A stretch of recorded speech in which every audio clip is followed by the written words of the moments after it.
Bonjour, je suis Paul Leroy, nous sommes le dimanche 4 mars et nous allons passer en revue cette semaine qui s'achève chez UFX Market.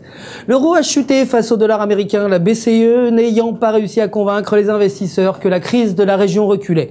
La BCE a fourni des crédits à 3 ans à plus de 800 institutions financières, augmentant ainsi les liquidités de la devise des 17 nations de la zone euro. Cette dernière reste vulnérable à la récession alors que le second plan d'aide de la Grèce a tout juste été accepté. Le dernier cours de l'euro était de 1,3196 vendredi dernier, soit une baisse de moins 0,86%. La livre a chuté face au dollar américain après qu'un rapport allemand ait indiqué que les ventes au détail ont été plus fortes que prévu en janvier, réduisant la demande d'actifs ayant de forts liens avec la zone euro.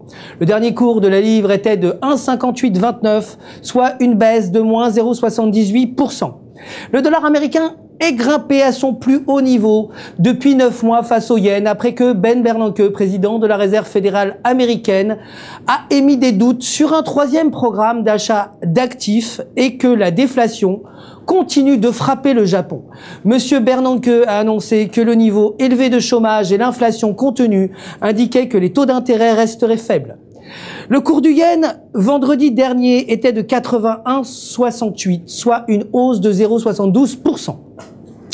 Le dollar canadien, quant à lui, a vu son cours grimper au plus haut en janvier face au dollar américain. En effet, le marché semble penser que la croissance économique mondiale, qui reprend de la vitesse, devrait stimuler les exportations du pays.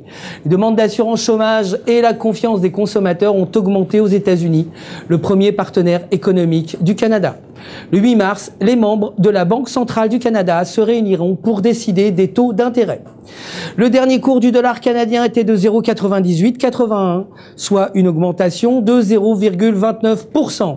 Enfin, en ce qui concerne les matières premières, le pétrole brut a chuté à son niveau le plus bas depuis décembre, après que l'Arabie saoudite ait annoncé que le feu sur l'un de ses oléoducs n'était pas le résultat d'un sabotage. Cet incident ainsi que les tensions avec l'Iran concernant les exportations pétrolières vers plusieurs pays d'Europe ont fait beaucoup varier le prix du pétrole récemment, montrant la forte volatilité et vulnérabilité du marché.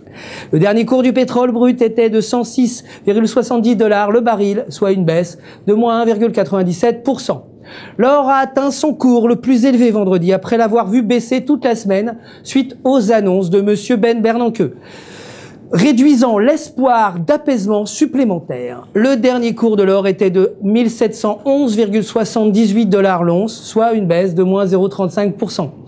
Voilà tout ce qu'il y avait à dire aujourd'hui. J'espère que vous avez apprécié cette analyse et que vous serez avec nous dimanche prochain. Restez avec nous sur ufxmarkets.com pour tous vos besoins de trading en ligne. À bientôt et bons échanges sur les marchés.